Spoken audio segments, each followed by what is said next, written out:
This is called First Time Mistress, and it takes place in January of this year. You'll find out where it takes place in his story. Please hurt me, Mistress Rachel, he pleaded, as I straddled him in the midst of what up until that point had been a rather innocent back rub. Nick was 21 years my senior, a distinguished, stylish, almost gentle older man I'd met while he was visiting New York. I'd gone to visit him in London, with both of us fantasizing about him tying me to a St. Andrew's cross and lashing me with a flogger, turning my skin red and purple, making me moan as he marked me. As it turned out, he was the one doing most of the moaning. Sprawled across his bed, I'd been digging my fingers, knuckles, palms, and elbows into his back while he murmured appreciatively. I'd alternate pummeling his skin with licks of my tongue across the back of his neck, but soon my hands had wandered lower, and when they approached his ass, that's when he succumbed to my power. He seemed to sink into a trance, and we were no longer equals. I'd topped people before, but no one had ever called me mistress, and the word made me want to do it justice. Plus, the sight of his upturned ass beckoned to me. I hadn't had a chance to truly ogle it before, and it was so round, so perfect, I couldn't help but grab handfuls of it. Oh yes, Mistress Rachel, I like that. I let loose with one sound slap against his right cheek, then his left, my hand stinging in response. He whimpered and I kept going, while my other hand lingered near the back of his neck, holding him in place. Not that he had any plans to escape. Very quickly, I found that I loved being in charge, especially since he'd been the one calling the shots previously. I knew if he wanted to, he had the strength to flip things around, to turn over and hold me down, but his surrender was completely voluntary. I wasn't truly making him do anything. This was his choice, and feeling him react so strongly had me wet as could be. I climbed atop him, riding him like a horse, rubbing my slippery pussy against his lower back and along his ass, making him feel just how turned on I was. You want me to fuck you, don't you, Nick? I asked, as I raked my newly manicured yet still sharp, hot pink nails along his back, watching thin red lines form as I felt his hips buck beneath mine. Yes, I'm your whore. You can use me any way you like. Please, he said, shuddering as I kept finding new uses for my nails, grateful I hadn't bitten them to the quick as I admired the artwork I was creating on his back. There was so much gorgeous flesh before me, I wasn't quite sure where to start. I wanted to slap him, spank him, cuff him, smother him, and fuck him all at once. By calling me Mistress Rachel, he had turned me into her. I felt taller, stronger, more powerful, like a conquering queen surveying her new domain.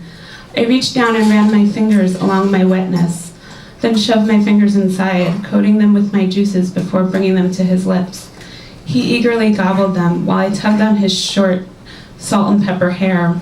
I slid my fingers in and out of his mouth. Just as he was getting into me fucking his mouth, expecting my fingers' assault, I pulled them out and moved away from him. Put your hands on your ass and hold it open for me. Immediately, his big manly hands cupped his buttocks and held them open. It was the ultimate submissive posture, him waiting, not knowing if I would grant his wish, his head down, his entire body, his entire being focused on his asshole. I longed for a harness and a huge dildo to drill him with, but since I didn't have that, I used the next best thing. Stay right there for me.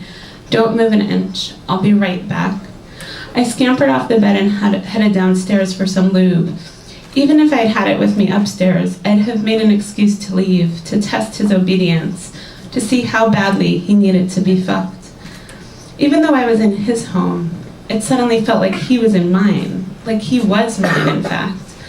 I found the lube and carried it back upstairs, finding him in the exact same spot. Good boy, I said, glad that he'd stayed in position, even though punishing him would have been fun as well. Thank you, Mistress, he said, keeping his hands in place. Though I knew I could have had him roll over onto his back and climb atop his pretty mouth, riding myself to a glorious climax, I was more eager to fuck him instead. I was so wet my juices were dripping down my thighs, and I wanted to reward him. I liked being mean, but also wanted to be the kind of mistress who can praise good behavior. I sat between his legs, ordering him to push them as far apart as he could, then poured some lube directly onto his hole.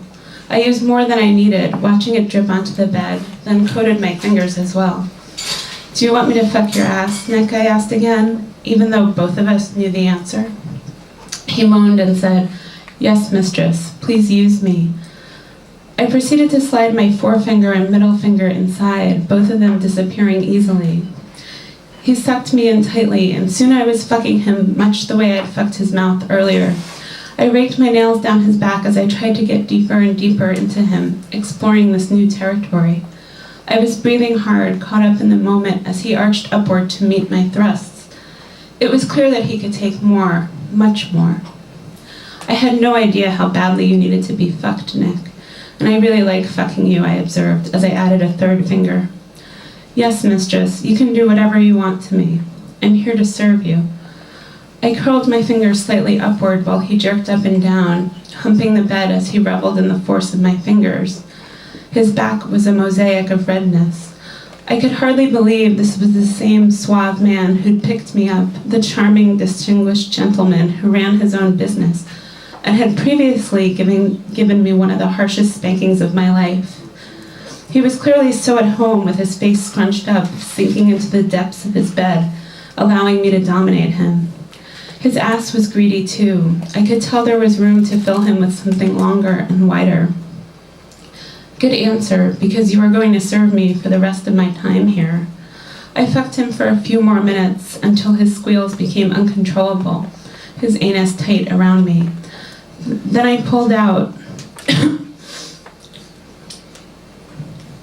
before pressing my knee into the dip of his lower back, keeping him locked in place as I spanked him over and over, the sound and sight and feel of my power lighting up my clit. "You've been such a good boy today, and that's only the beginning, isn't it?" I demanded, as I tugged on the scruff of his neck, hitting him as hard as I could where his upper thigh met his cheek. "Yes, Mistress Rachel." I had never heard sweeter words, ones that unlocked the potential for sadism inside me. That was just the start of a blossoming relationship that is still growing as we explore just how far into our new kinky roles each of us can go.